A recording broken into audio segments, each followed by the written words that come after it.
Right, we can now reveal the 5 versus 5. No more speculation. We've got the 5. I'm going to read it out, and Gareth, you're going to give me your thoughts on it. So, Deontay Wilder versus Zhili Zhang. What a fight that is in the heavyweight division. Daniel Dubois versus Philip Hrgovic. Raymond Ford versus Nick Ball. Hamza Shiraz versus Ammo Williams. And Craig Richards versus Willie Hutchinson. That is, ladies and gentlemen, your 5 versus 5. Gareth, scores on the doors. How good is it? 10 out of 10, no question. I mean, even with a kind of gentle undercard, if you like, and not a star-studded undercard with Dmitry Bivol against Artur Beterbiev, you would have accepted it. But this is an absolute 10 out of 10.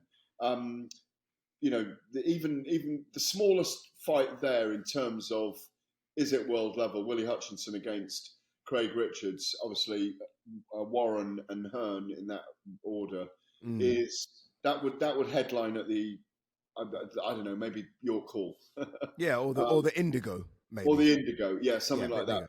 But then the other 4, wow.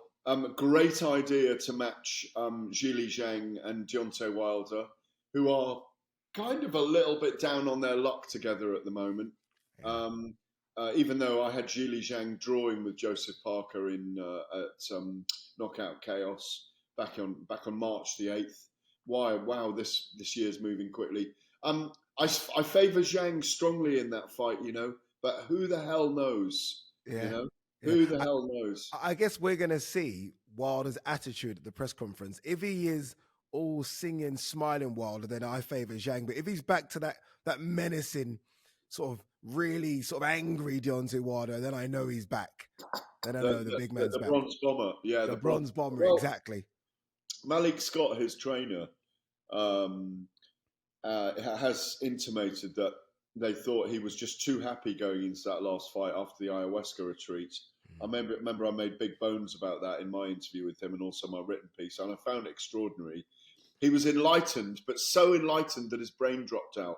As the great Umberto Eco, the sociologist, the Italian sociologist who wrote The Name of the Rose and many kind of intellectual pieces on symbolism in life, said it's really important as you grow for your mind to be open. So not so open that your brain drops out. And that's what happened to Deontay Wilder. Well, because there's some things you have to stick to. And maybe he got so enlightened that he, like you say, didn't have that kind of fire in his brain anymore that says, I'm a killer, and I'm going to go out there and just destroy people. Maybe he realised that peace and love was the way forward. But it's no peace and love against the big Chinaman. It isn't. And I like the fact that he's having back-to-back fights as well. I mean, Deontay Wilder, as we know, had one round of action in 2 years. And that was that round against Helenia. So it's good that he's now back out so quickly, so they can get straight to it. But look, if you were looking at that fight card, removing obviously the undisputed light heavyweight title fight, what's your pick of the fight card? Which ones really got you interested? Oh, it's all of them. It's tough, because it's tough. Ray Ford and Nick Ball is a really, really energetic, frenetic fight. I mean, I think Nick Ball beats Ford. I really do. I think Nick Ball beat Ray Vargas, to be fair to him. So do I. But I'm glad he's getting the reward of being out. Flip Hrgovic against Daniel Dubois. I think Dubois could get him. I'm not sure about that. I think Dubois. I'm still yet to see this Philip Hrgovic thing. I haven't seen it yet. All this promise of Philip Hrgovic, potentially becoming a world champion and a top 5, top 6 heavyweight. I haven't seen it as much, and I just love this fight. All right, go on. Let's give our. Are we allowed to give our predictions? Both of us. Yeah. All right, let's do it. Okay, so Wilder Zhang. You're going Zhang. I'm going Zhang. I'm going. I wouldn't be surprised if I'm surprised by what happens. Yeah, no, agreed. I'm going Wilder. You're going Zhang. All right. Ray Ford, Nick Ball. Nick Ball points. Yeah, Nick Ball points. I think he's a terror, and I know he's going to be there for 12 rounds. This is a tough one. Hamza Shiraz, Ammo Williams. This is the first really big test for Hamza Shiraz. This is the test that propels him into a world title fight. It's almost like two young fighters fighting over a world title that they haven't got yet. Amo Williams is so explosive, very, very talented. I've swayed back and forth on this. I just think Hamza Shiraz has got something special inside him, and he's got special power. And I just think he's going to do it. It's going to be an edge of your seats fight. Yeah, that's a fantastic matchup, by the way. As you say, it's almost like there should be a world title on the line. They're both on the cusp of it. And I guess the winner has to fight for a world title. £160, surely you get a shot at it. By the way, I'm going Hamza as well. Okay. I'm going Hamza. I think there is hard one.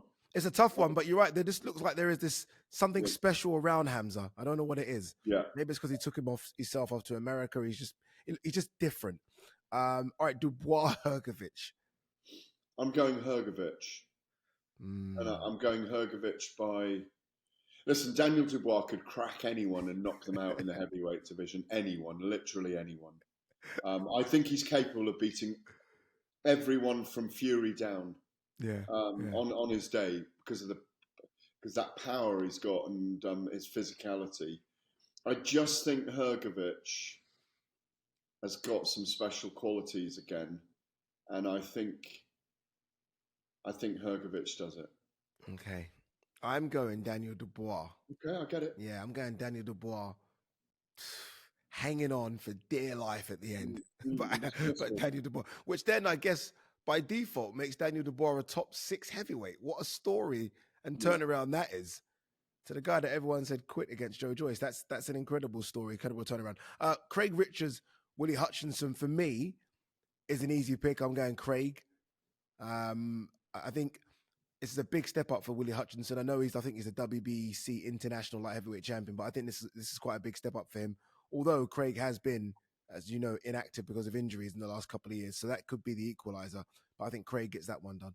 I agree with you. I think Craig, when you're with Craig, you just realise that it must be 6'5". He's massive. I'm so happy you said that. I can't believe how big he is. Yeah, he is a big, big dude. Yeah, I always think of him as a cruiserweight, to be honest. He's enormous, But, incredibly tall. The thing is about this card, in fight week when we're out there, I might change my mind on a few of these fights because it's one of those, there's so many 50-50s that we're looking from the outset, but from the outside, but when you're around them all week, little things happen that change your mind a little bit. And I think it might be one of those weeks. And then there's the big one. Artur Beterbiev and Dimitri Bivol. Has the big one almost... I don't want to say been forgotten because it hasn't for me. I'll tell you now, for me, it's the fight of the year. I love it so much. But because we've all been talking about the 5 versus 5, you almost forget, the main event's there still, guys. The main event is number 1 versus number 2, like 2 pound for pounders. I almost feel like it's been forgotten a little bit. Yeah, well, maybe, but we're going to see all 12 of them today when we head off into London. So crazy. I know that I've got sit-downs with Bivol and Beterbiev in the afternoon before the press conference starts with probably the national media. That seems to be the case. It's going to be fascinating to sit with them. Yeah, maybe, but the thing is, neither of them are big talkers. Yeah. Neither of them are... in a way, the undercard is selling the main event. It's a fight without His Excellency Turki Al-Sheikh and the Saudi Arabian team. I don't think we would have got, by the way. That's brilliant. We wouldn't have got the Hearn versus Warren, certainly, because that wasn't ever on the cards. We wouldn't have got this level of cooperation. So I think I'm going for Beterbiev at the moment, by the way. That hurts my heart, that does, Gareth. Why? Because I'm Team Bivol. There's not a man I love more on earth than Dimitri Bivol. But I can't let my head rule my heart. I can't let my heart rule my head in this one. And Beterbiev does look like a man possessed, doesn't he? When he's in there. What a fight though! 2 completely different styles, both from the Eastern Bloc. I think it's a fantastic matchup, and I'm happy that you pointed out that this fight would never have happened without the involvement of Saudi Arabia and His Excellency Turki Al-Sheikh. Because when I spoke to him, he did say, like, this is a pay-per-view that wouldn't have done big pay-per-views in America or the UK. No, But that's both right. of the guys want pay-per-view money and they deserve it. So they're Yeah. taking a hit by putting this fight on. You're right. This fight wouldn't have happened. It would have been so difficult to get this fight over the line. Yeah, I mean, weirdly, they could have put, and I've said it to, I think I said it to Top Rank's Hall of Famer Bob Arum in a conversation with him when we were out in Quebec. I was out in Quebec for Beterbiev and Callum Smith earlier in the year. That if they wanted to, and this was before this was announced, if they wanted to, they could have put Beterbiev and Bivol on at someone like the O2 Arena, and I think it would have sold out. Agreed. They've got such a good fan base over here. Yeah. There's a love and respect for them, and I think they're big enough. They've both fought here. Obviously, Beterbiev fought Anthony Yard. Bivol fought Craig Richards here. So they could have done that. If they'd really sold it, they could have done it. So it's great news for them. They're both undefeated, both in their prime, both pound for pounders, top 10 at the moment. It's an incredible fight. We are very lucky and very gifted at the moment to be having all these events and contests. You think about where we were a year ago. Yeah, no, it's sensational. And doing the Misfits. Oh, no comment. And as Gareth said, look, this is being recorded before we go to the press conference. And I mean, these press conferences as well, Gareth, a quick word about these.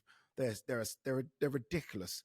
Like the fight posters at the back, it's just the stage with all the fighters on is going to be insane. Yeah. I mean, we're lucky because you don't always get these. I mean, you've been covering the sport 30 plus years and you must have been to some press conferences where a man and his dog turns up. Do you know what I mean? It's not, you don't get stuff like this all the time.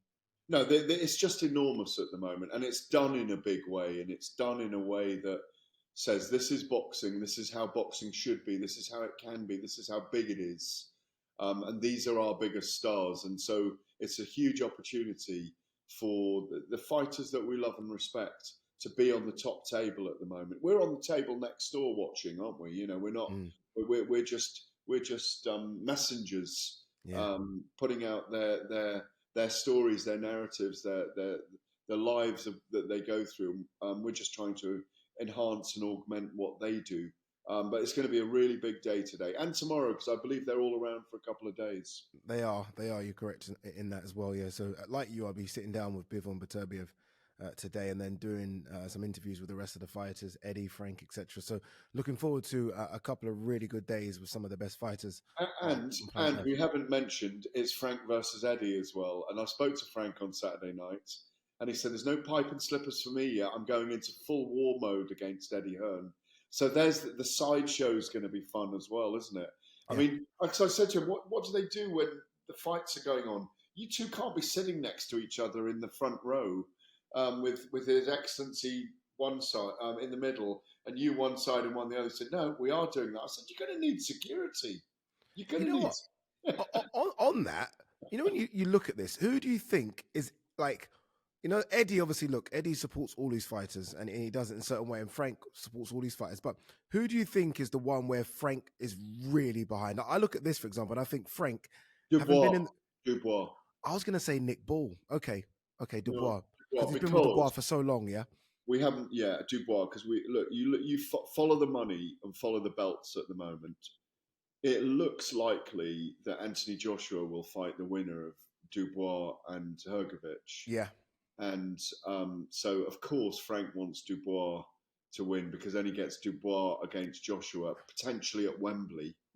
Then they might be looking at, that because they talk about Joshua fighting at Wembley. There is, September. If the IBF title is on the line at that point, that's Hrgović or Dubois, if that comes off against Joshua, is still... That's the one where both of them are going to have sort of sweaty palms. I think that's the fight where it's like, okay, we'll see what happens. All right, really looking forward to it. It should be fantastic. Remember, it's June the 1st, same night as the Champions League, which is a bit of a bummer, but these things happen.